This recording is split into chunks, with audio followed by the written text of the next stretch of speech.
Now it's my time and pleasure to introduce our MC for the event, Mike Wells with Highwoods Properties. Okay.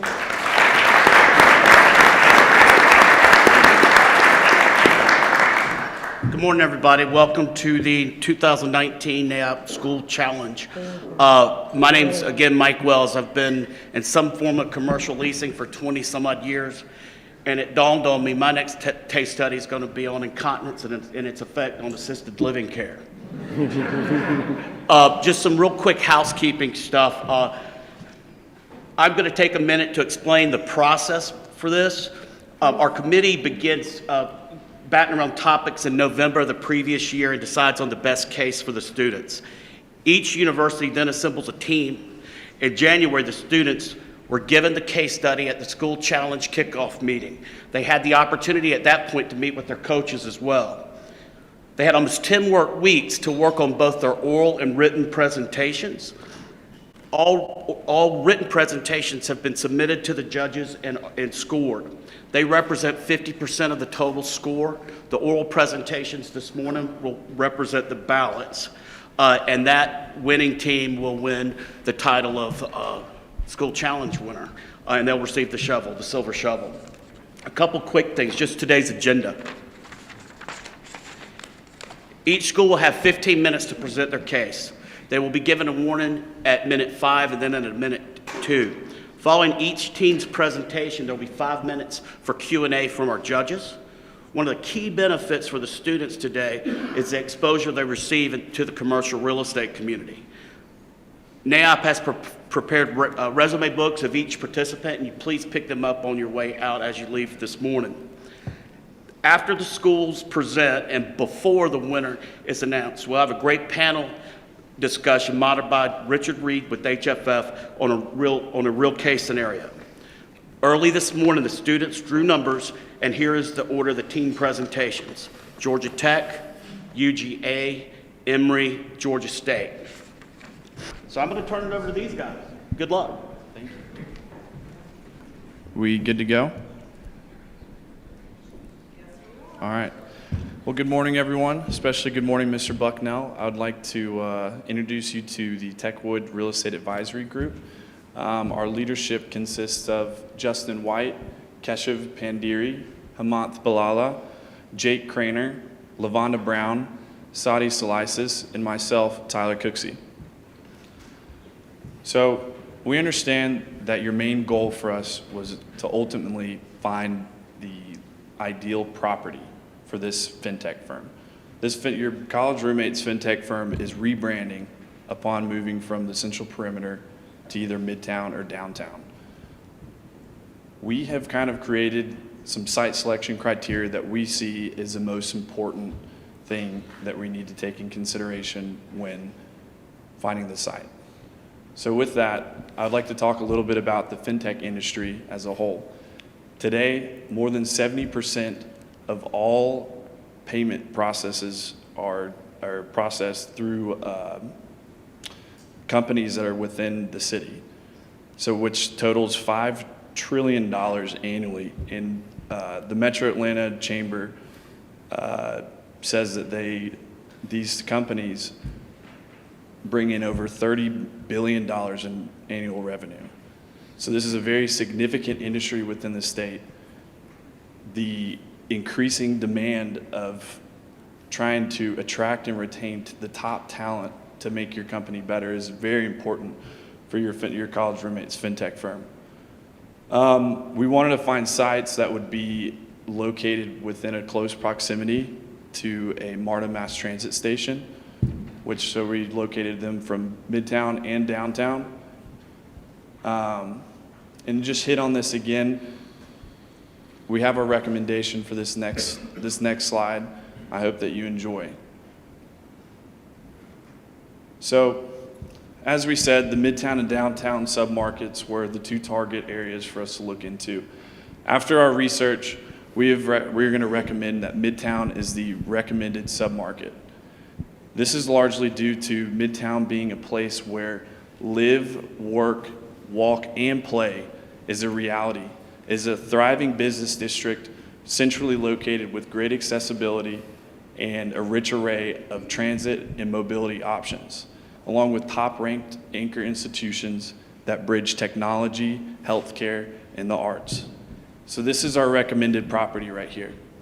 It is adjacent to the Varsity. Hopefully everyone knows where the Varsity is at. It is 2.94 acres. It presents a great opportunity for us to come in and build it from the ground up. This site solves for everything, all of the criteria that you're looking for in a site selection. With close proximity to a MARTA station only 0.2 miles away, this will provide easy access for the employees of the fintech firm. This is the North Avenue MARTA station, along with great visibility both northbound and southbound from this site. But most importantly, the strategic adjacency of Georgia Tech is very important for this company. They are wanting to attract and retain the top tier talent that Georgia Tech is putting out every year. This is a 5th Street Plaza, which connects Midtown to Georgia Tech. Midtown's connectivity to Georgia Tech allows you to have a workforce or have access to a workforce that are very innovative people. Tech Square it's been changing very rapidly over the past few years. As you can see right here, this is Coda, and our site is right there. As you can see, it's on the Tech Square actually extends all the way down to North Avenue. And so this is a Spring Street corridor. Kind of going through, just seeing some of the new developments that are going on. This is going to be a premier location to put this company. As you can see, NCR Corporation has relocated here where they decided that they are looking for a place where they have access to transit and access to talent. And that was the reason why they moved to Midtown. Here's Coda along with Anthem. Anthem just announced that they're going to be taking up another of Portman's developments that's going to be put up right here to the left.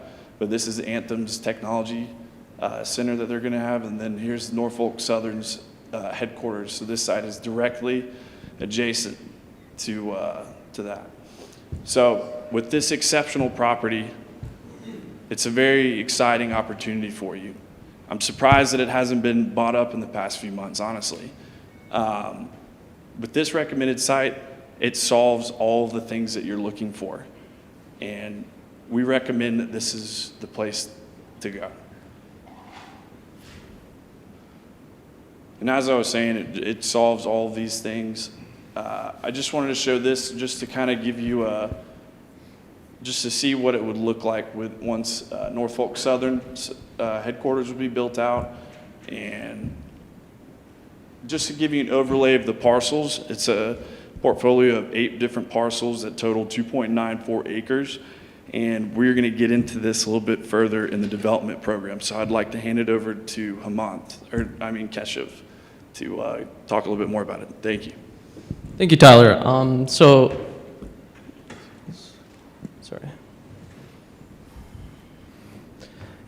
the site is actually currently zoned SPI 16 sub area 1, which gives it a floor area ratio of 5. But if you take full advantage of the transit station bonus, as well as the retail bonus that's available, that increases the maximum FAR to 10.2, which is actually the highest in the Midtown submarket. With the 2.94 acres available on that site, that makes the whole buildable area about 1.3 million square feet. So the Midtown Alliance actually created an owner's manual for new construction in the area. The 4 most important things that they stressed were designing a site that creates a great urban environment, designing a building that actually is a good neighbor, creating open spaces and supplemental zones where people want to linger, as well as building quality streets which elevate the overall Midtown experience. So with the fintech firm being the lead anchor and leasing about 150,000 square feet, we actually suggest constructing a new 16-story building with about 400,000 square feet. We suggest that the building have about 30,000 square foot floor plates and be situated on about 60,000 square feet of land. We also suggest having about 2 parking spaces for each 1,000 square feet in the building. In order to accommodate for the future growth of the fintech firm, we also suggest implementing a right of first refusal upon any new lease rollovers within the next 10 years. We also recommend having the property to be independently operated.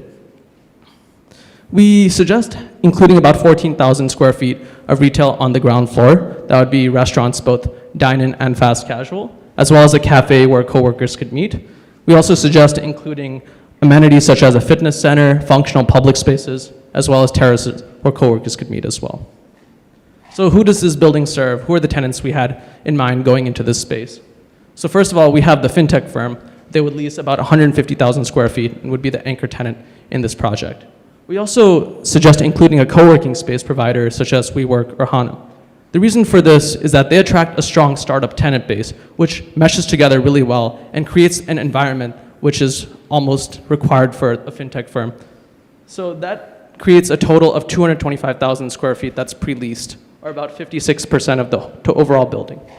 Thank you. Now I'm going to pass it on to Justin to talk a little bit more about the economics and funding of the project. Thanks, Keshav.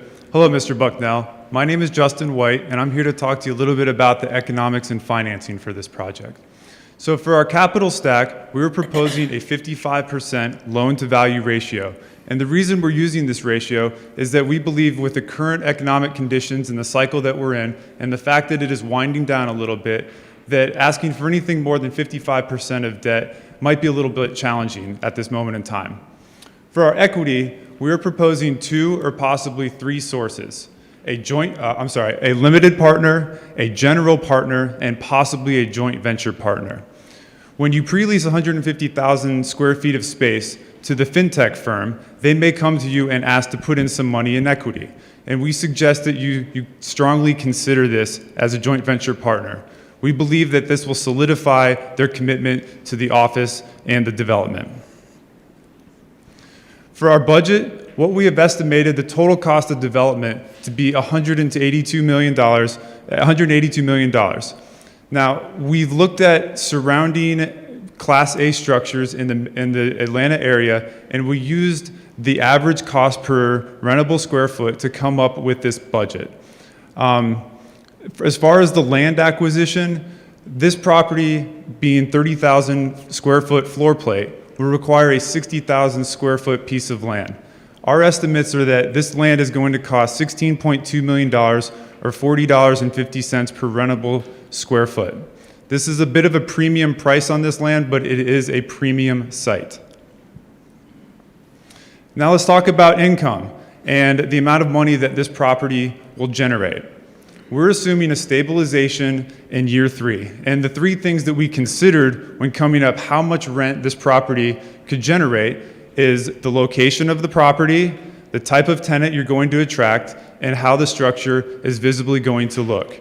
We looked at offices such as Coda and the Synergy 1 building, and we estimate that this property will be able to fetch around $42 per square foot for prospective tenants.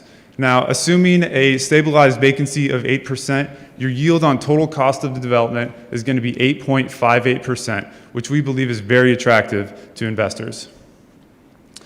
Midtown is a booming and thriving place. There are currently 13 projects under construction and 28 proposed projects. There is a concentration of proposals and construction going on around our ideal location, which we believe reiterates the fact that this location is the ideal spot for this relocation. Here's a market analysis of Midtown. There's a lot going on right here. There's offices, there's retail, there's hotels, and there's residential. And not only with that, there is a lot of under construction or proposed developments. We analyzed and compared downtown versus Midtown as far as Class A structures are concerned. And we found that Midtown, according to most metrics, is the more happening and strong place to relocate this firm. We especially looked at the market rent per square foot, and there's almost a $10 difference between downtown and Midtown. And this was part of our consideration in choosing Midtown. And now I'd like to talk a little bit about the plan of attack for this project. The initial stages will be to secure the fintech firm. It will be to secure a contract or lease for the property, as well as develop and refine the project pro forma. This is our timeline. If you were to start this project development, right now, we believe that in November 2021, you would be able to obtain a certificate of occupancy. And now I'll pass it back to Tyler to wrap things up. I hope now that we can see that we have solved for everything. We have found a site that is going to put you at the forefront of the ever-evolving technology that this company needs to be surrounded by. We have proposed a certain building to you, but at the end of the day, this is a great location for a great real estate deal for you. We have master planned the site, and we've already given you a rendering. This is the potential that this site has. It can be built out to have 1.3 million square feet.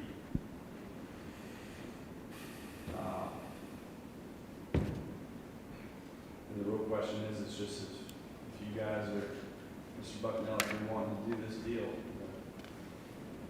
this is what you can do. So, thank you guys. Any questions?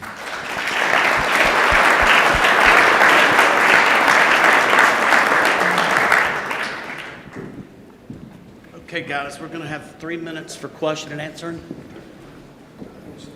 Yeah.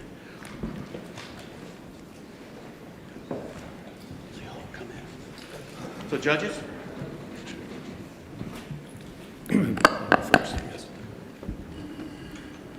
Great job. Really enjoyed the written part of your report as well. And I think it's entirely appropriate that Georgia Tech would choose a site next to the varsity. I have just one question, and that is, looking at your rendering, I didn't see a lot of extra room there for any other development, but 2.4 acres and 1.3 million square feet that you're entitled for there would probably demand a price considerably more than what you have estimated here. Do you think you should consider perhaps selling a portion of that site to another developer, maybe to develop multifamily or a hotel, to possibly recover some of that land cost? In other words, do you think it would be worthwhile to consider a site plan and a development plan that would accommodate other uses? Did you give any thought to that? Yes. So in our written or a written presentation, we accounted for that we sold the parcels that we didn't use for our development. And so we thought that this site would be a great location for a boutique hotel. So that is not what, we aren't a hotel developer, so that's not our specialty. So we would sell that off so that we wouldn't have to entail all of that in our cost. So with looking at market comparables, about $270 per square foot for the land acquisition. That's how we came up with that $16.2 million for the land acquisition. So yes, we do recommend that for you to take control of this whole entire site, just so that you can control what ends up happening. And with the sale of those parcels of land to the hotel developer, I think that this would be a superb site for that. Great answer, thanks. As you were considering the site, there's two other buildings that are very close in proximity that also use that MARTA station that would accommodate a fintech firm of 150,000 square feet. Can you tell us your decision-making there? Are you talking about the AT&T building? Yes. Well, we felt that the AT&T building was just too large of scale to really even go into. And so when you're talking about new construction versus adaptive reuse, the costs end up being just about the same right now.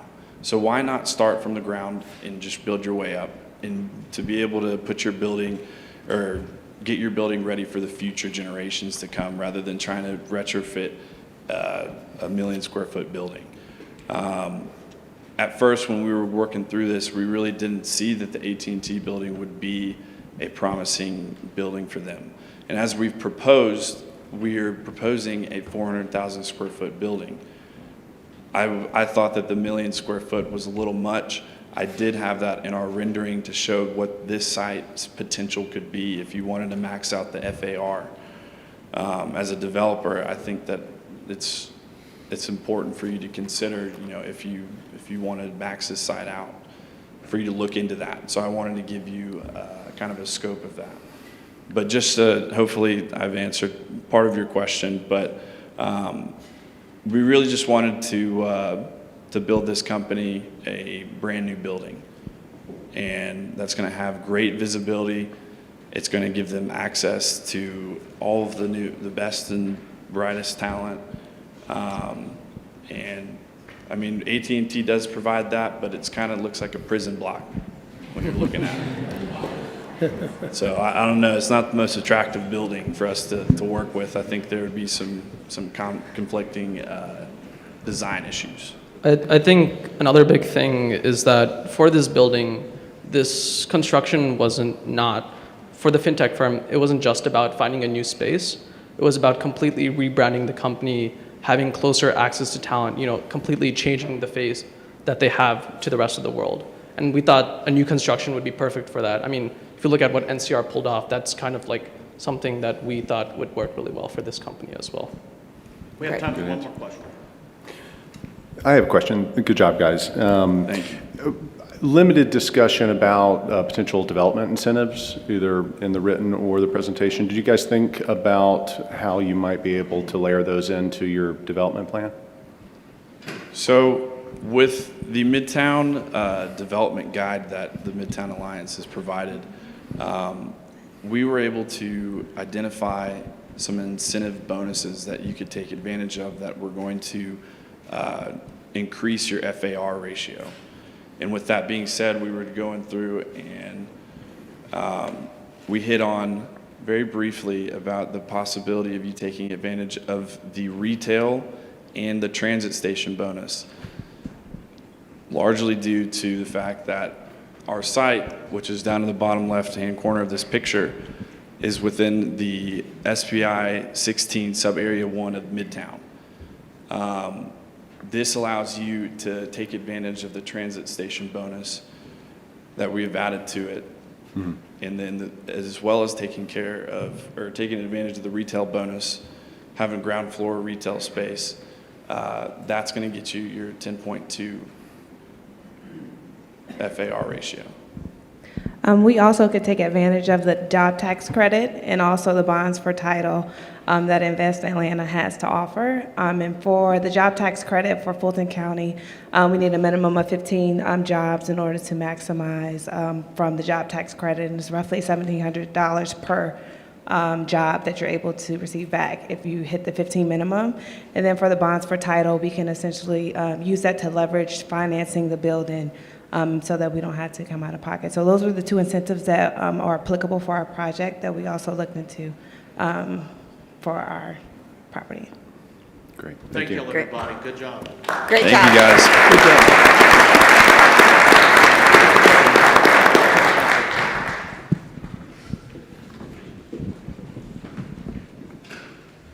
So as Georgia Tech exits, we're going to bring in the University of Georgia and let them get set up.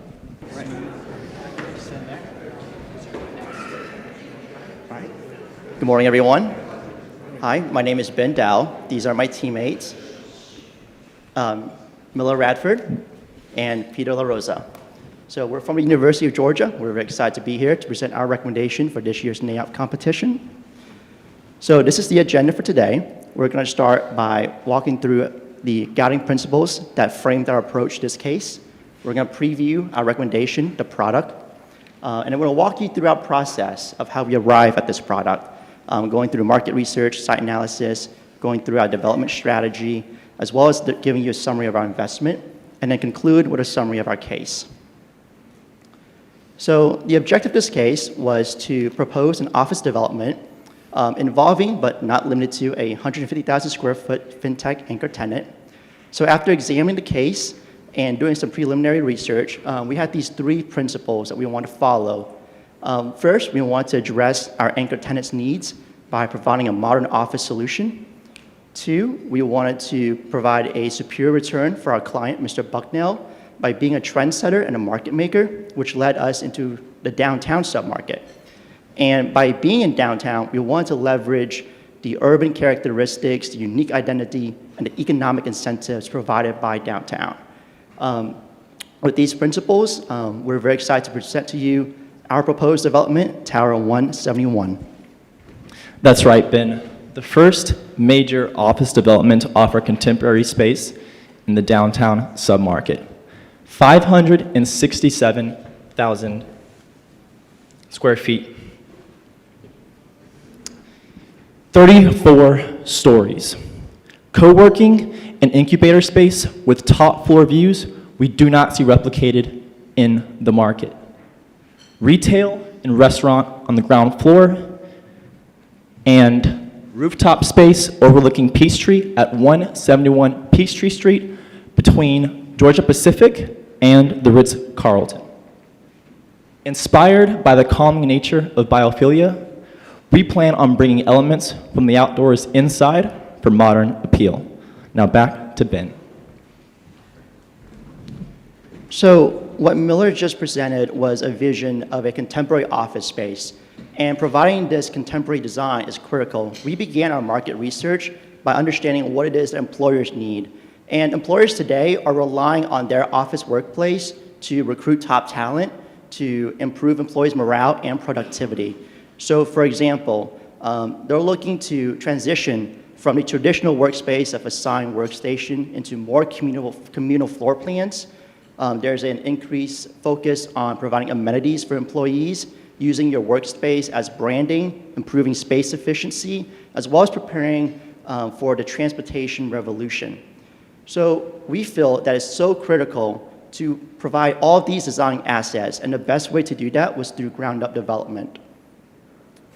We've also looked at the national office demand trend, and what we found is that over the last 7 years, the growth in office-using jobs have been slowing down.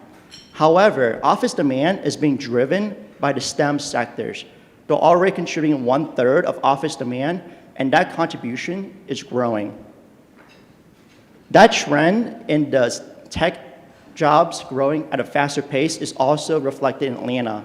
So in Atlanta, starting in 2010, the growth of offices using jobs is about 2.7% on average. But for fintech jobs in Fulton County, it's been growing at 7%, so more than doubled.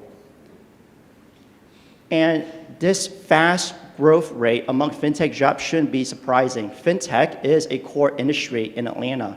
And we know this by calculating the aggregate location quotient for industries representative of fintech. So for a quick comparison, location quotient of 1 indicates that the industry is on par with the national average for a concentration in area. A location quotient above 1.25 means that industry is heavily concentrated in the area and as an export industry. For Atlanta, fintech has a location of 3 and is growing at about 2%. So that makes us very excited that we get to be involved in supplying office demand for this sector that is robustly growing in the market. So after looking at the national and the Atlanta market trend, we looked at sub-market analysis between Midtown and downtown. So yellow represents Midtown, blue is downtown, and what we see here is that historically, Midtown outperforms downtown both in rent and occupancy for Class A office space. However, that outperformance concerns us because it's been attracting a lot of inventory and development in Midtown. Right now, Midtown and downtown has about 11.2, 11.1 million square foot of space, but in Midtown, there's more than 3.5 million square foot under construction between 2019 and 2022. Downtown has 0. In fact, downtown hasn't had a major office development since 2007. Midtown has been growing their inventory by 2 million square foot in the last 10 years, and they're about to grow by over 3.5 million in the next 3 years. And what this tells us is that we're building a brand new office development. We can go to Midtown and compete with all of these newer and pipeline construction in the pipeline, or we can go to downtown, be the market maker, build something really exciting, brand new, the first major development in 15 years when this project comes online, and really lead the market in attracting tech tenants right before the Gulch is set to be proposed and developed, which brings a spotlight into the downtown submarket.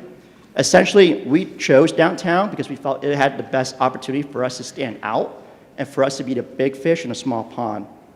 So just to summarize our market research, office demand is driven by the tech sector, which is growing very robustly in Atlanta. These tech sector needs contemporary office space, and there's no such inventory in the downtown market, which is why we want to do a ground-up construction of modern classic office here in downtown Atlanta. So now we're going to look at some site analysis. Now, we did consider Midtown, but we did not feel we could offer a compelling product with reduced walk scores, island lots, greater MARTA distance, a reduced frontage quality, increased traffic, and no suitable opportunity zone. So we chose our site, an assemblage of 2 downtown parcels totaling nearly 0.95 acres, with Peachtree Street frontage, Ellis Street, and Peachtree Center Avenues as boundaries. We're only 6 blocks away from the fiber hub that feeds the southeast, and we stand directly on top of the East Peachtree Center MARTA station. That means no walking distance and a very short one to our most cherished event centers. Now, let's price this. We used a sales comparison method. What we did was we held constant the price per square foot of a comparable MARTA lot for our MARTA parcel. That was our y-intercept. From that, we took the remaining 28,000 square feet and we applied one of the highest downtown comps to be conservative, $161. When we combine the two, we get a total purchase price of $8.47 million. We feel that is a very competitive offer because that is 47% greater than Georgia Pacific's 2018 transaction for the parcels and 14.4% greater than their 2008 transaction for the parcels. When we did our research, we saw there were 2 related party transactions. They traded the property twice in 2008 and 2018. That's why we considered those 2 figures. Now, why are we so committed to this site? Because we are addressing Atlanta residents' concern for congestion and transportation needs head on. We have high mobility scores, 45% less traffic than Midtown. We are right on top of Atlanta's 2nd most central MARTA station, and we have direct access to the downtown connector and very close to I-20. Now let us not forget the impact of the residential market. Proximity to fast-growing and fairly affordable areas offer logistical benefits for employees, including reduction of miles traveled, expansion of walkable communities, and an improvement in access to jobs for disadvantaged populations. What you see below are commute patterns. On the bottom left are Kirkwood residents at 8 a.m. leaving for work. On the bottom right, you see employees of the City Hall census tract somewhat near our site at 5 p.m. leaving work going home. These commute patterns confirm our location convenience and provide evidence that growth may be occurring from the south, east, and west of downtown, not just the north. Now the fun part, amenities. Industries with high levels of employee engagement, such as fintech, are the ones to most use these amenities nearby with very little friction. And when I walk downtown and I see this, I don't think run, I think come. Come to where revival and symbolism is taking place right before our eyes. You have the Medical Arts Building, the soon-to-be-developed Gulch, the South Downtown Newport District, underground Atlanta even. These are some of the most needed developments in the city. You see, Midtown is experiencing growth, but downtown is experiencing a transformation. Perhaps Georgia State understands this. And just as Tower 171 intends to attract and retain talent for companies, we may attract and retain students for Georgia State. We saw the impact that CODA has on Georgia Tech and vice versa, and we feel that Georgia State and their strong downtown presence deserves something similar, although slightly smaller, with more diverse office program There is no doubt they are rising in prominence, as should their space quality. Perhaps they would make for an amazing client. Who is there to service them now? And lastly, we are located smack dab in an opportunity zone. This provides us the opportunity to expand equity sources, offer tenant benefits, widen disposition prospects, and capture a limited designation that yields $2 million in net new job tax credits each year for 5 years. That's $3.56 in net per square foot in net rent benefits. Not to mention, we're in a tax allocation district which may spur more area growth. Now to Peter to discuss how we'll execute on our strategy. Thanks, Miller. Now, our site's zoning is SPI 1. The entitlement process to complete this has 5 steps. Site plan due diligence, getting a special administrative permit and going through that process, engineering and building plans, obtaining a building permit, and finally, obtaining a site development and land disturbance permit. These latter 3 can happen concurrently, but what's truly unique about SPI zoning is the SAP process. The SAP process has roughly 4 to 5 steps, depending on the type of development. The first step is a pre-application conference with a representative from Atlanta's Office of Planning, or OOP. Next, we'll meet with the Downtown Development Review Committee, or the DRC. The DRC, although they have no true authority to approve or disapprove a project, their recommendation to the OOP wields a substantial amount of influence. In that, for example, 90% of projects that move forward without DRC recommendation do not get their SAP permit. At this point, we need to determine if our development is one of regional impact. According to the code, office projects in the region's core that are 700,000 square feet or above are a development of regional impact. Ours is below this, so we can move on.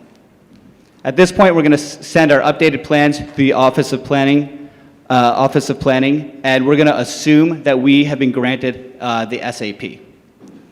Now, our total development costs are $189 million. This takes into account land acquisition, construction, government impact fees, a contingency reserve of $6 million.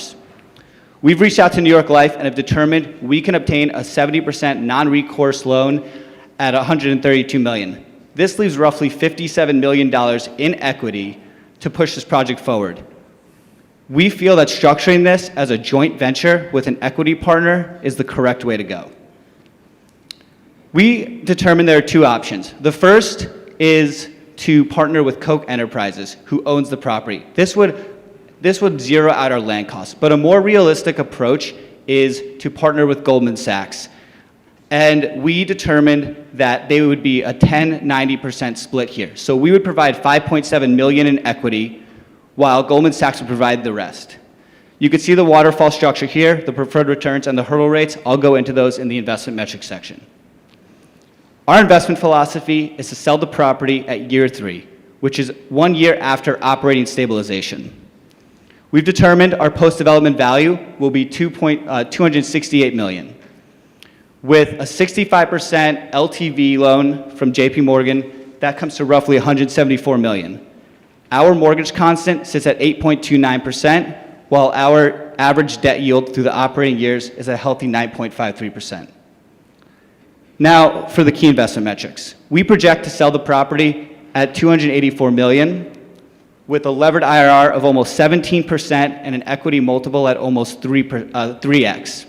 Not to mention a cash-on-cash return of 40%. As far as the waterfall goes, from a GP perspective, we achieve an almost 33% IRR with a 4.79x. Not to mention that because we hit 2 of the hurdle rates, we're gaining $7.6 million in promote that we would have not achieved otherwise if we hadn't structured the deal this way. Now I'm going to hand it back to Miller to conclude our presentation. Look, we know what high status looks like, but now we understand what high performance looks like. When we're able to achieve that with an understanding of our target tenant, a deliberate design for neighborly engagement, and a trajectory for increasing geographic relevance, we choose to maximize that formula. And that, ladies and gentlemen, is our framework for Atlanta's next best office development. Thank you.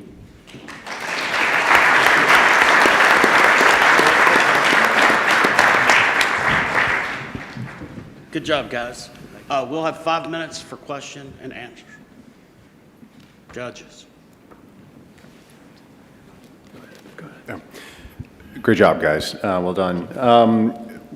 A key metric that I keyed in on your underwriting is the assumption of construction costs coming in at $335 a square foot, which in my experience is a little bit low, meaningfully. How did you guys come to those, to that construction cost and the implications of that ripple through the rest of your assumptions? We considered upfitting costs. We also had about a little north of $180 per square foot. When we consulted with resources, we simply multiplied that by the square footage, not the rentable square footage, but of course, but our total building square feet. We also considered parking, so we do have parking in the back, which did increase our costs. So we had to reduce that a little bit. We have 118 spaces facing Peachtree Center Avenue. The rooftop amenity did kind of jack up our costs a little bit, and there's a little bit of core loss because we're not making any income on that. Upfitting was total 120, so we had 60 for sort of pre-upfitting and then another 60 for TI. And to your point, we calculate the yield to cost at about 7.8%, which is optimistic. We value a property initially at a 5.5 cap rate, so that's about a 230-point spread. I believe that industry standards are looking for anywhere from like 150 to 225 spread. So having a 7.8% yield to cost, absolutely very optimistic. At the same time, we used the best numbers information we had to price this. And even though our yield to cost is higher, that tells us that we have a little bit of buffer in case the construction costs run a little bit high. Okay.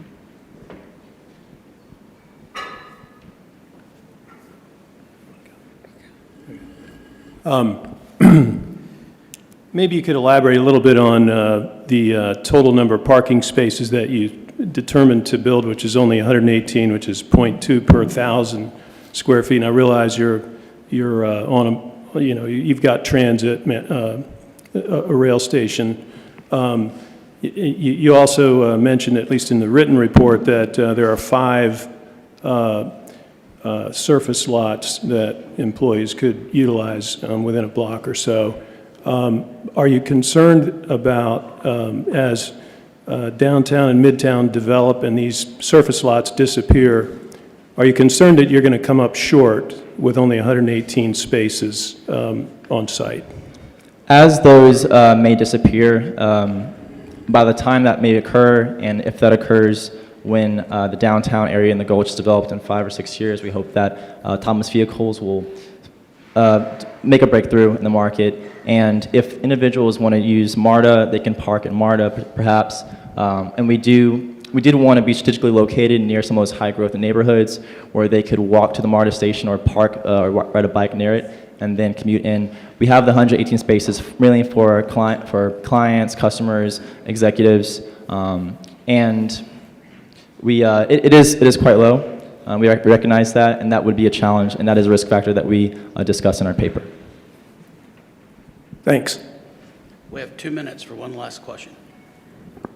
Great job. Very optimistic, and I think we'd all love to see a great new building downtown. With fintech companies and the demand for that talent, how did you justify that you'd have enough depth for the talent pool that you'd need to recruit in downtown compared to the midtown options? Yeah, absolutely. So we started by looking at just the growth rate for fintech jobs. Sorry, I don't want to clicker. And so what we projected was historically there was about 7% average growth rate for fintech, but we assumed that, let's say that the growth is just 5% over the next 5 years. That would actually put us at about, we would only need to capture 25% of net job growth in the next 5 years in fintech alone to fill out our building. And so is capturing 25% of the new jobs in the next 5 years for fintech optimistic? Absolutely.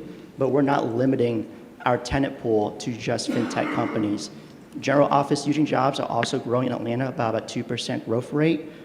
Essentially, we only need about 2,000 employees in our building to fully lease it out. And so we felt that based on what we've observed in the market growth for office jobs here in Atlanta, we felt optimistic about filling our building to capacity.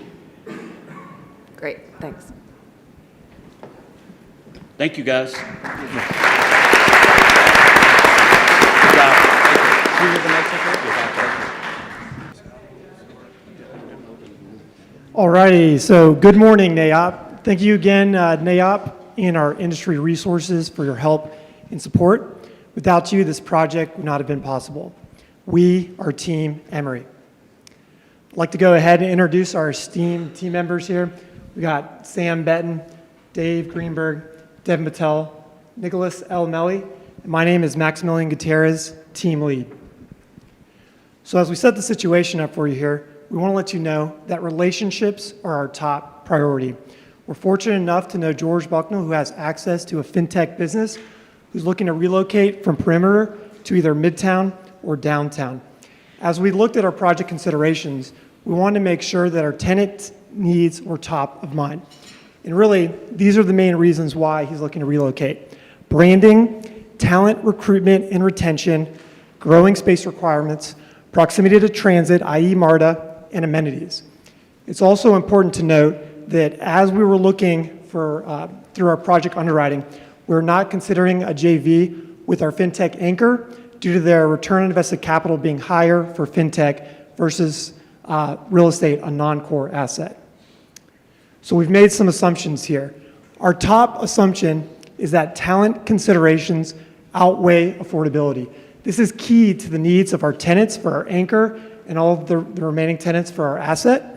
But it's also important because it's a huge growth driver for our tenants in our mixed-use project. Also, the retail component of the mixed-use project that we have selected is 100% pre-leased. We also have a high credit anchor tenant, which is going to allow us to solidify available financing sources. Also, our due diligence and entitlements are completed pre-construction. We're going to have simultaneous mixed-use construction of all facets of the project. And lastly, our anchor tenant needs about 150,000 square feet, and we're going to offer a right of first refusal for growth opportunities. So without further ado, we want to introduce the next big project coming to Midtown. It's going to create value for the submarket and our tenants and be in conversation for years to come. Midtown Union, a master plan development project. We are solely the Class AA office sponsor in partnership with MetLife for this project. But there will also be upscale retail and restaurants, a boutique hotel, luxury apartments, and an activated green space. We also have tremendous location at 16th and Spring Street. So our vision for the project is that we want a tech-friendly location with mixed-use amenities. These amenities are also playing to the demand needs of our tenants. Our project is going to be an iconic landmark and a core asset for Midtown. We're going to achieve this via best-in-class sponsorship with Team Emory and our partner in MetLife. Also, we found that land scarcity is driving this joint venture opportunity. Given that land availability is scarce right now in Midtown, we found that the best option to do our ground-up development was via a JV with MetLife. Also, we found that the market supports new build over adaptive reuse. And lastly, we're going to provide high risk-adjusted returns for our investment committee. I'll go ahead and hand it off to Devin Patel to go into our market analysis. Perfect. Thanks, Max. My name is Dev Patel, and today I'll be walking you through the quantitative portion of our submarket analysis. So first thing I'd like to talk to you guys about is job growth. We believe that job growth is the primary driver of the space market, of demand in the space market. And we can see that Atlanta's strong office fundamentals are supported by historically low levels of unemployment rate and a very high labor force. You can also see this is evident in the graph on your top right, where you see Atlanta actually is leading the pack when it comes to U.S. office markets that have rent growth between Q2 2016 and Q2 2018. So who's the main beneficiary of that growth? And we can see that among the submarkets, Midtown is second among all U.S. submarkets, but it's not what I want to point out here is that it's the tech office submarket. So that's really key. So we were tasked with looking at Midtown versus downtown.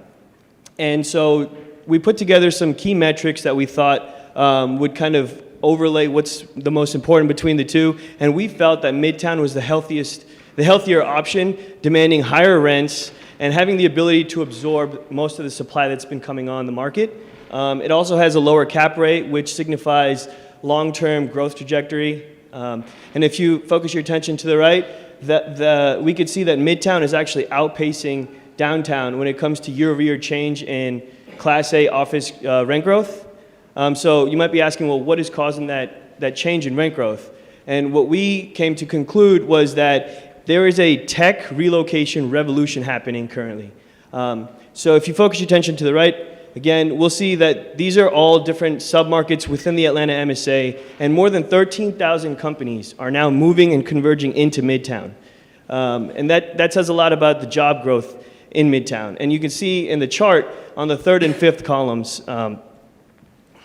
right here, the third and fifth columns, the growth rate for jobs in tech and the average wage growth is outpacing all non-tech jobs and wage growth. Also, 51% of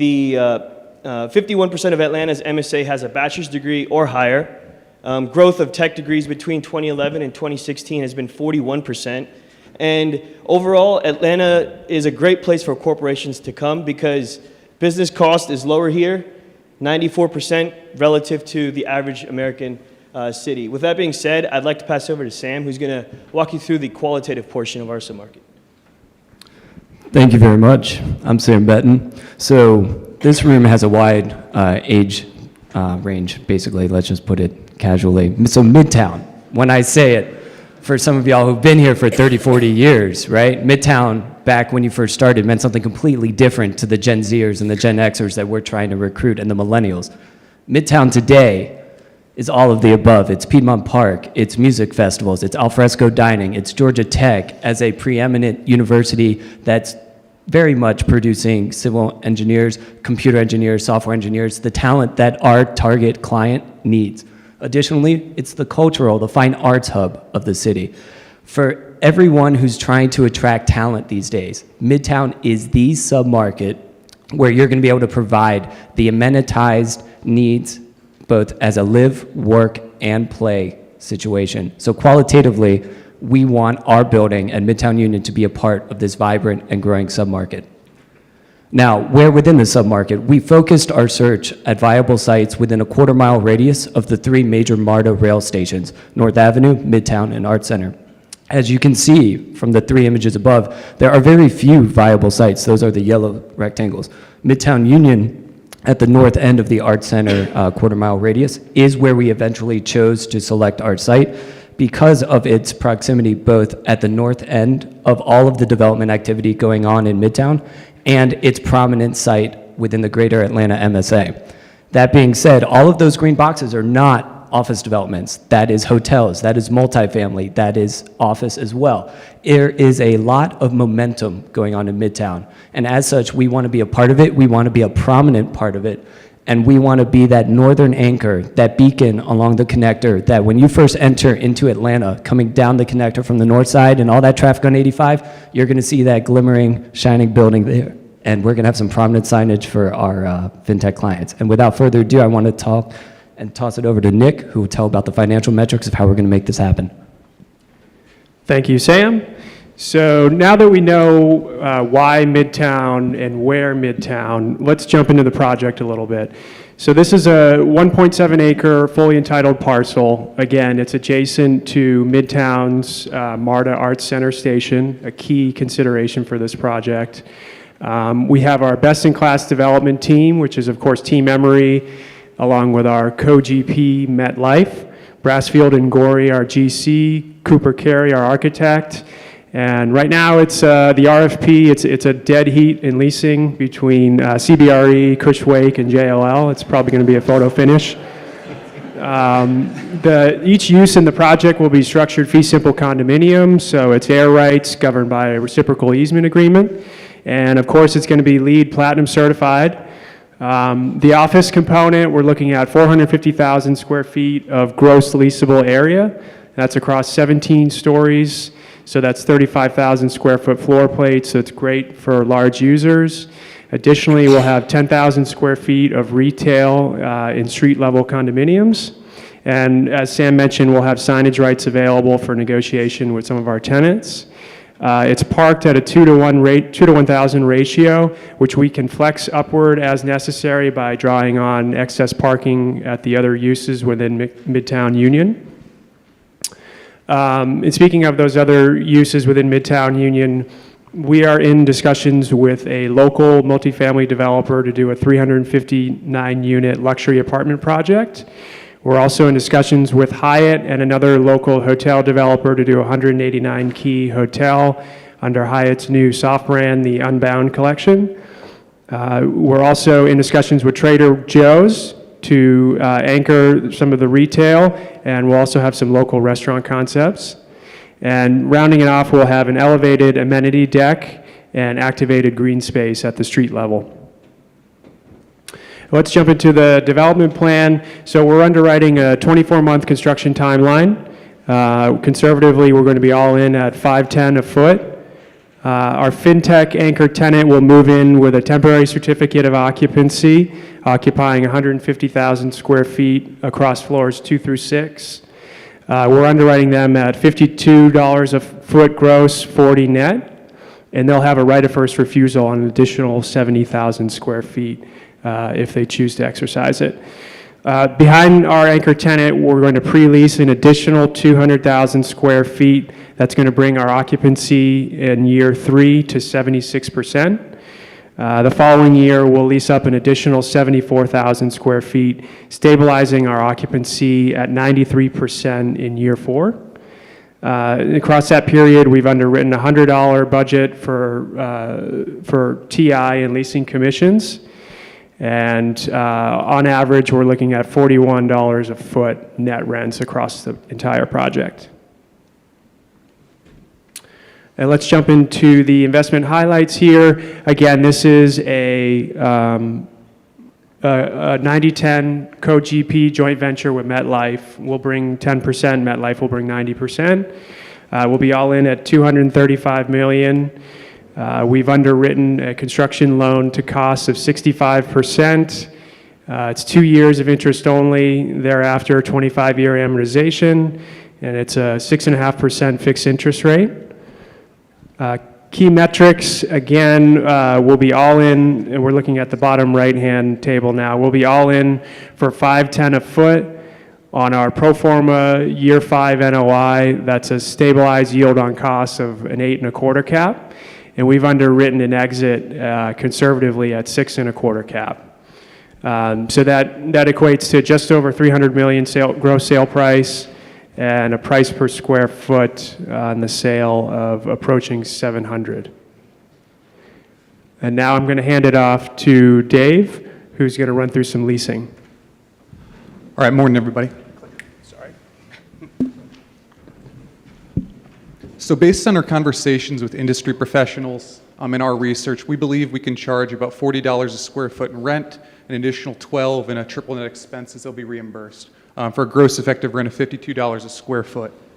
In terms of concessions, we're offering about a half month free rent per year and tenant improvements of 80 and 60 for our anchor and subtenant. We know many people are going to blow right through that, but that's at least what we're responsible for. We've protected ourselves by having terms greater than 7 years and the inclusion of a 3% escalator and charging $3 a square foot in parking, which is a great deal because there's also plenty of spaces left over from the rest of the mixed use. All investments carry risk, but we believe through our plan they've been mitigated to the largest extent possible. In terms of supply and market risk, we've targeted the premier market that's growing where there's a lot of demand, and we're bringing the newest, best product. In terms of construction, we've really assembled an experienced team, and we've conservatively underwritten our build figures and our exit timeline. In terms of leasing, we're taking advantage of having our anchor tenant who's solid, and also allowing co-work and really bringing the product they want. Lastly, in terms of our capital market risks, we've already underwritten Cap rates rising by about 75 to 100 basis points just to account for inflation or turbulence in the market. And we've also underwritten flexible but conservative debt terms. You adjust either of those, we'd see our returns skyrocket. One of the things that excited us the most about this project was that it wasn't just a hypothetical. We really see this as a live deal. Once an office developer signs, this project's going to be a go, and we're looking forward to it breaking ground and really transforming the north of the Midtown market. We believe it's going to be a phenomenal deal for our investors, our JV partners, but also for the tenant. And why do they want to be there? Why does it make such a great investment? And it's really our positioning. It's going to be the branded product. Everybody's going to know Midtown Union, and they're going to want to be there. It also takes advantage of the best in terms of the synergies that transit-oriented development and mixed use provide with that valuable visibility and signage.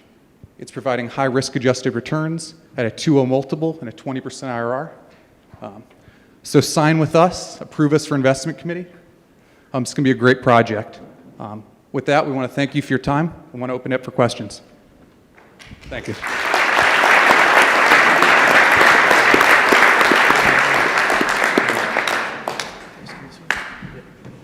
Okay, guys, great job again. We have 5 minutes. Questions from our judges? Great job. In your selection of Midtown Union, how did you justify or kind of reconcile the Atlantic Yards and T3 development that's currently underway? We think that those are fantastic developments, but per the needs of our fintech client, proximity to MARTA and access directly to transit rail lines was of eminent importance for our client. And then having availability for signage, giving the ability of our tenant to be the anchor for this master plan project was something that was very attractive to them. So while we did like those projects as well, we just thought that this was a better fit for our client. One more comment on that. Atlantic Station is still on the other side of the highway. Until Midtown Union comes in and really anchors that northern node, there's still that no man's land, and even a scooter going across there might seem like a little bit of a too much, commute for our type of target employee. Therefore, we felt being on the east side of the connector was a very important point, and it's going to differentiate our product and attract those who want to co-locate in a more close proximity than those who might be attracted to the Atlantic Yards development. Great, thanks. You mentioned that you're in discussions with a hotel developer and a multifamily developer. Are you contemplating that those developments would be included in your 1.7 acre site? And if so, does that complicate kicking it off? And are you going to? And the second question would be, would you build additional parking and have one central parking lot to serve all three uses? So the 1.7 acres is solely for the office component of the master plan project. And so in terms of the parking, we're actually considering underground parking that could be shared parking to give some flex for the mixed-use property. So while we have partitioned just 2 per 1,000 for the office development portion, could even go up to maybe 2.5 to 3, given certain flux in the market with the hotel season, multifamily development, and retail assets. So we're actually really glad to have that availability. Speaking of the construction complications that could arise from that, we've already agreed to bring on an integrated project delivery consultant, i.e. a Parsons or someone of that nature, who will be both overseeing as a construction management owner risk for all 3 project developers at time in order to coordinate and communicate effectively. We're also going to use a BIM 4D model, which will help reduce on any potential complications and hopefully deliver it on time and on budget. Good, thanks. We have just under 2 minutes for one more. Okay, just one last question. What consideration did you guys give to adaptive reuse as an option, and why did you choose ground up? So as we mentioned this before, talent retention and recruitment is of utmost importance in location to amenities in many of the branding and the marketing campaign that really goes along with having our fantastic leasing team that we're going to bring online. And so we did look at potential adaptive reuse opportunities. We just found for the needs for that talent recruitment and retention, the demand factors, having a brand new building right there in the main corridor of the connector, having signage availability, being one of the first buildings that you see coming south into Atlanta, as you exit coming north as well, we just thought that this location was just prime for our client. And also, to top it off, buildings currently in the Midtown submarket are trading at above replacement value. So from our perspective, why not be able to build something out to spec that'll be absolutely fantastic for our fintech clients' needs, rather than spending time and potentially extra months going through the myriad of upgrading a building, especially for a fintech client. Great, thank you. Thank you, great job. Thank you.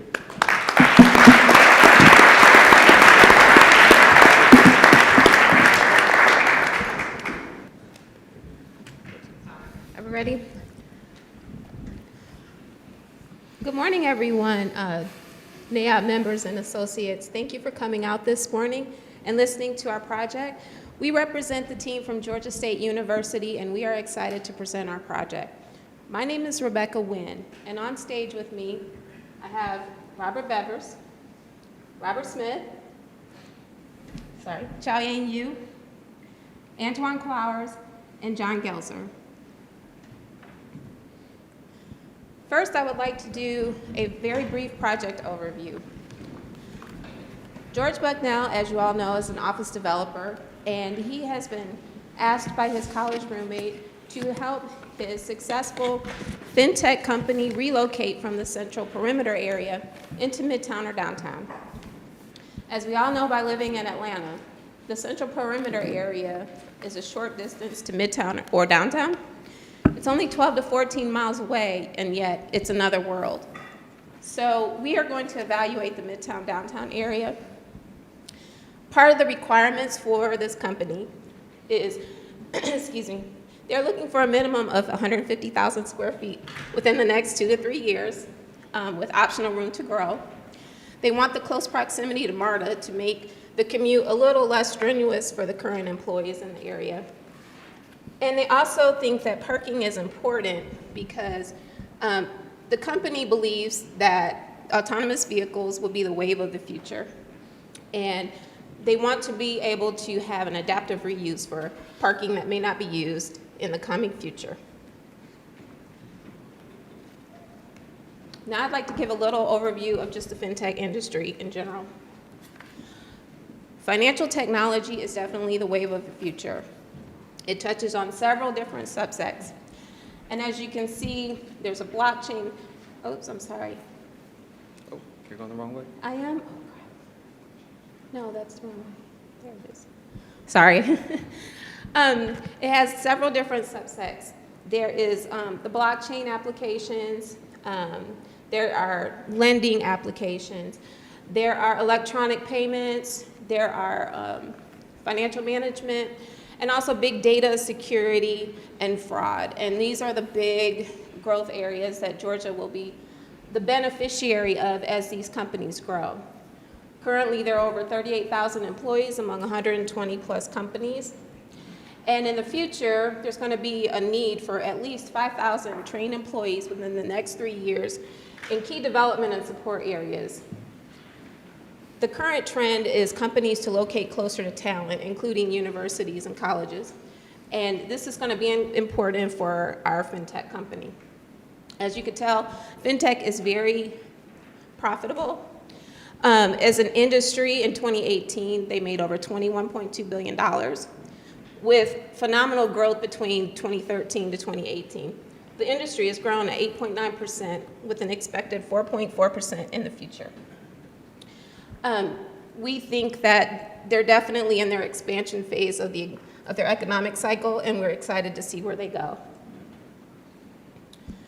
We're looking to rebrand our company, and so we have called our company Georgia Paymate in the perimeter area location. Once we relocate them, we will rebrand them to Capital Q. A little bit of a background that we came up with for our client is this company was founded 15 years ago at Georgia State University among 2 computer science majors. They decided that they wanted to develop a technology to help online payment processing for their friends and family. In doing so, started a small business that has grown over time. They have survived the market crash and developed a strong balance sheet along the way. So, As they're looking to move, they would like to, in the rebranding strategy, be able to take this company public. They're very socially conscious, and therefore they're going to focus on an area where they can continue to be involved in the community. And again, they want to be located closer to the universities and colleges in the area to develop ties to the young, developable people that will become the future leaders of Georgia Payne. We looked at the different options in the relocation package. We looked at leasing in an existing building, such as Bank of America Plaza. However, we felt that the full impact of the rebranding strategy would not be felt in a high-rise. So we looked at another option, which was taking space in a spec building, such as Greenstone Properties' current development at 14th and Spring Street. We also looked at redeveloping an existing building. However, we felt that this strategy, we just could not identify a property that we felt was going to be the most beneficial for our relocation community. We looked at ground up and new development, such as the 50 Ivan Allen Plaza that's currently a parking lot. And we also looked at doing a hybrid project, which is going to be a redevelopment of an existing building, plus bringing on new supply to give us the space requirements that our fintech company needs. A little bit about Midtown. Obviously, it's definitely been Cream City, a lot of growth, a lot of people attracted to the area. Midtown has definitely grown since 2000. There's been over $7 billion in new investment. So we feel like, this is definitely the area that most people want to be for the live, work, play neighborhood. However, they also have lots of new construction in the Midtown area, and there's going to be 1.2 million square feet this year alone, including the Coda building that just opened, and 725 Ponce, which is soon to open. There's also going to be another 3 million square feet over the next 4 years, which will include the Norfolk Southern headquarters relocation. Rents in Midtown are definitely at the peak and also at the top end of the market, approaching $50 per square foot, full service. We're always supportive of Midtown, but we felt like our company in a relocation strategy was going to be a little fish in a big pond. Versus downtown, which has had no new significant office supply since 2000. We feel like downtown is a value play. The discounted rents is about $10 per square foot, where we feel like, there's an opportunity to become more invested in the community. We feel like there's more opportunity to kind of stand out and be the new leader in the market. Downtown is also home to major economic drivers such as the World Congress Center, the Georgia Aquarium, Mercedes-Benz Stadium, State Farm Arena, which brings millions and millions of tourists into the city every single year. And we're very much looking forward to the redevelopment of downtown because it is definitely the business heart of the city of Atlanta. This is a map where we have just some key current development that's going on downtown. And as you can see, we have the GSU Summerhill project, which will bring another $500 million redevelopment and investment into the area. We have expansions at the World Congress Center, the Aquarium, the Civic Center, which will be redeveloped into mixed-use housing, workforce housing, affordable housing, bringing grocery stores into the area. We have the Peachtree Center, which was just announced. It's going to be a 29-story apartment tower coming into the area. We also have the Gulch project that will bring $5 billion investment into the area. And we feel like all of these things coming into downtown just strengthens the market. And I'll turn it over to Robert. Thank you, Rebecca. My name's Robert Bevers, and I'm going to be explaining where our project is and why we think that our fintech company, Capital Q, should go here. Before that, though, I really wanted to reiterate the fact that we really think that this company is trying to rebrand themselves, and in order to rebrand, you have to differentiate yourself from your competitors. Part of that is being different, obviously. So we didn't think that Midtown was the right fit. We thought that by going downtown, you could lead the growth south. You could also make a difference in your community, show that you're forward-thinking, attract the talent, the customers that you want. So our project is the Medical Arts Building. It's at 384 Peachtree Street in the intersection of Ivan Allen, Peachtree Street. It was built in 1927 and is 88,000 square feet on 1.38 acres. Originally, it had a medical facility, cafeteria, drugstore, and at the time, it really was cutting edge, ahead of the technology. It was abandoned in '95, and in 2016, it was listed on the National Register of Historic Places. Something that we found interesting about the site is that in 2003, Central Atlanta Progress had this name, or the Medical Arts Building, on their list of public eyesores. There were 10 other buildings. And at this time right now, this is the only project that has not been repurposed or redeveloped. So there definitely is an opportunity here. These are current pictures. When we see this, we get excited. We think there's definitely a lot that you can work with when you're talking about creative space, getting somebody who, in here who's tech-oriented, attracting talent.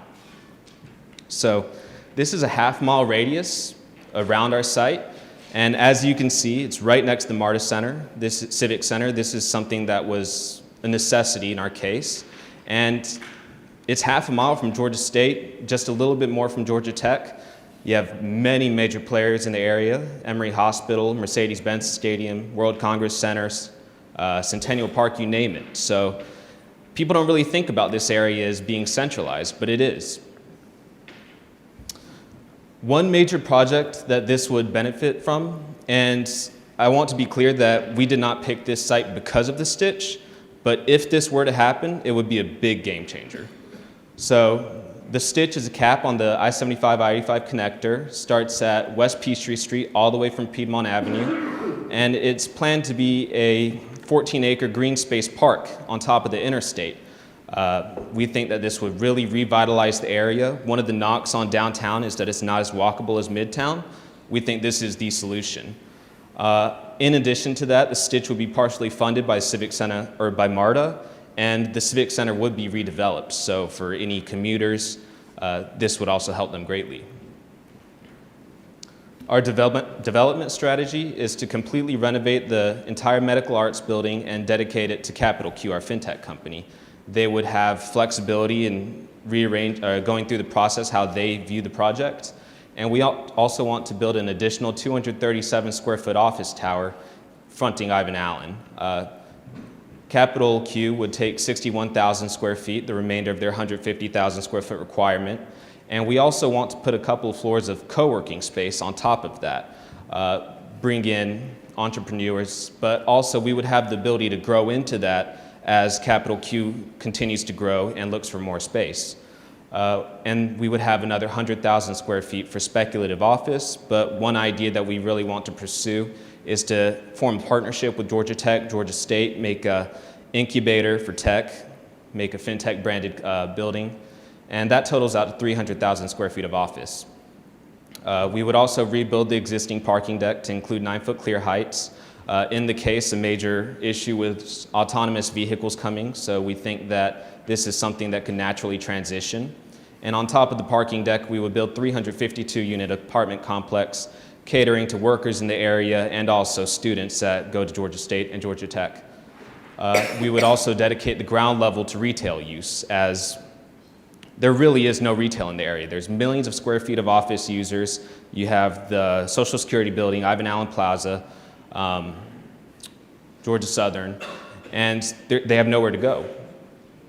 So project benefits: you have signage on the building, you control the entire building, the fintech company would, you right next to the Civic Center, parking spaces can be converted, it's located right on the Stitch, so if this happens, and we do think it will,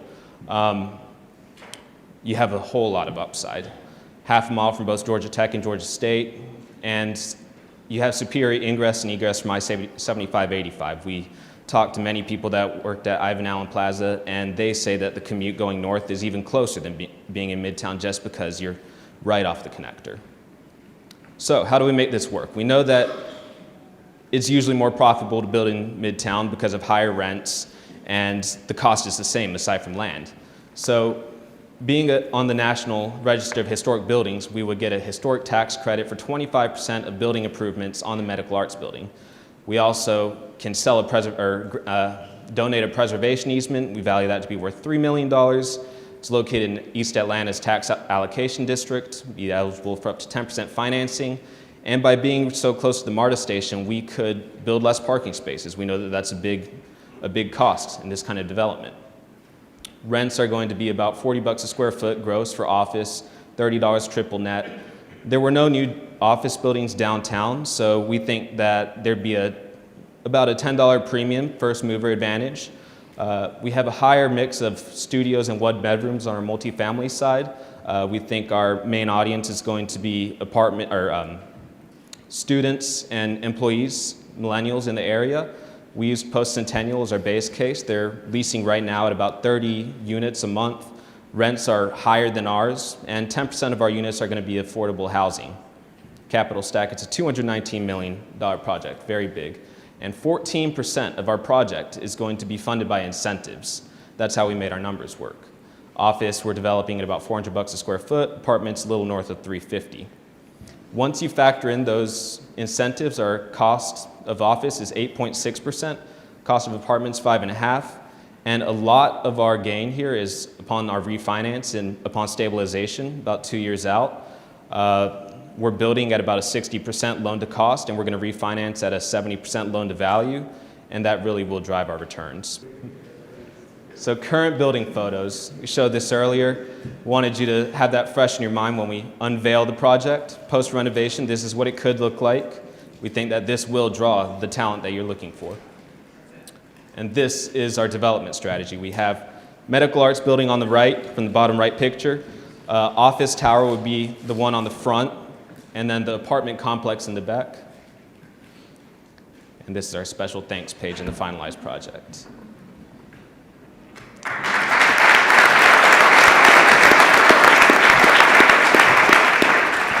Good job. Thank you. Judges, 5 minutes. Does the rest of the team want to come up? Yeah. Guys, go ahead.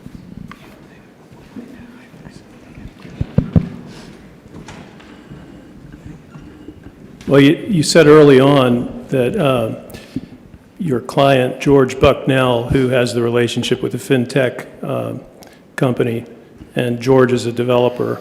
I thought it was astute in recognizing something about developers. You said that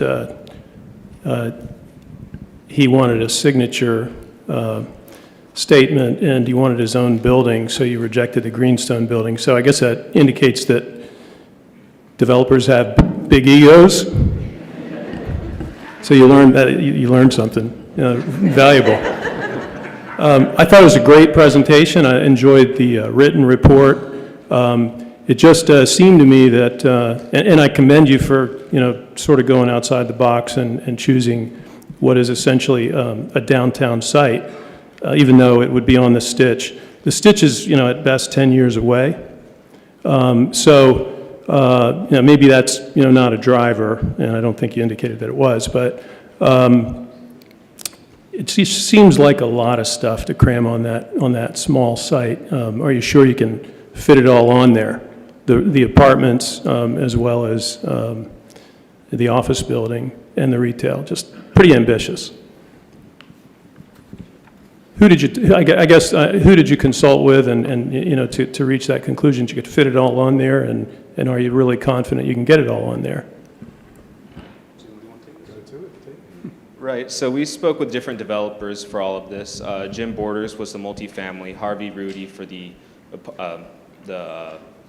office units. And this is a little bit of a larger site, 1.38 acres, and by building the apartments on top of the parking building, we felt that we could fit it all onto there. And we did also run it by architects, got some of their feedback, and it's something that we're confident could fit. Good, thanks.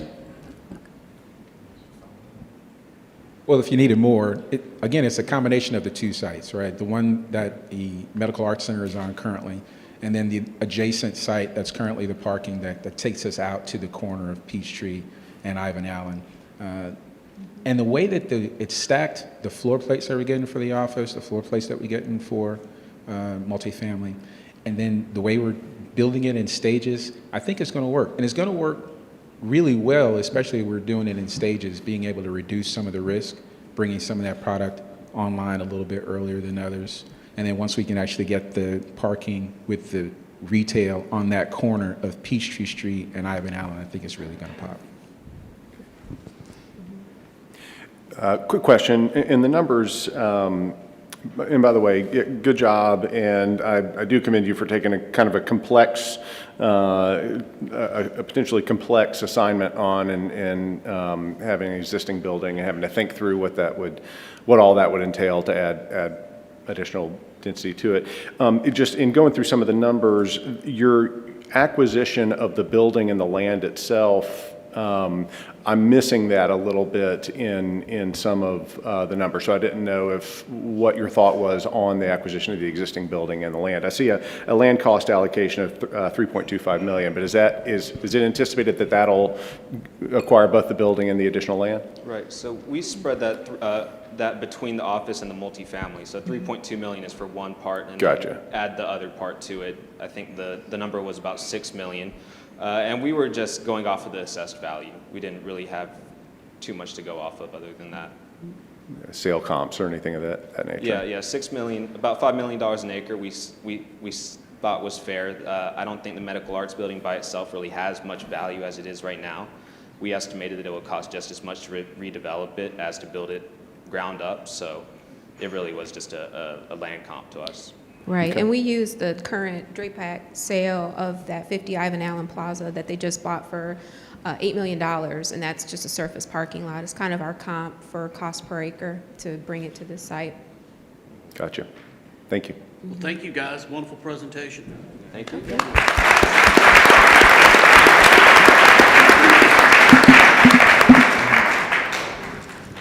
Want to just take a minute, and we saw a lot of great presentations. I mentioned hard work earlier. It was clear that a lot of hard work went into all of these presentations. There's the oral presentations that you all got to witness, but there's also a written presentation that these students spent a lot of time on. So for the students at Emory, Georgia Tech, Georgia State, and University of Georgia, just a round of applause for all their hard work.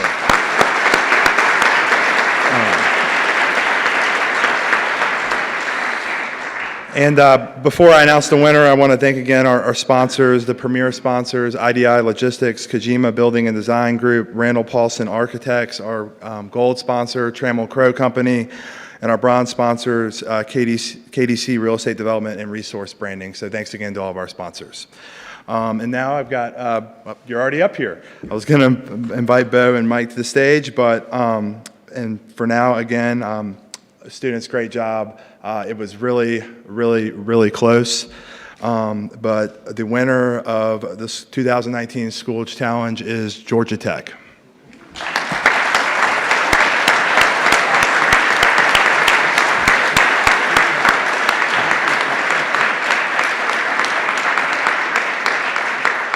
Hey, y'all can please come up to the stage.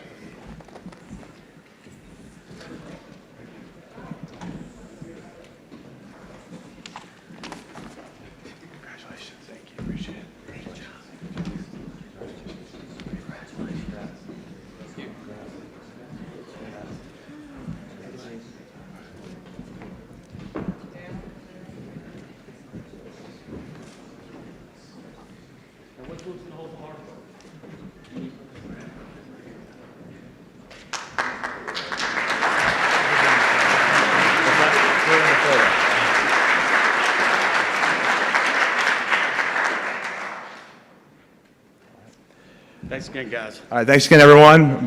That's a wrap.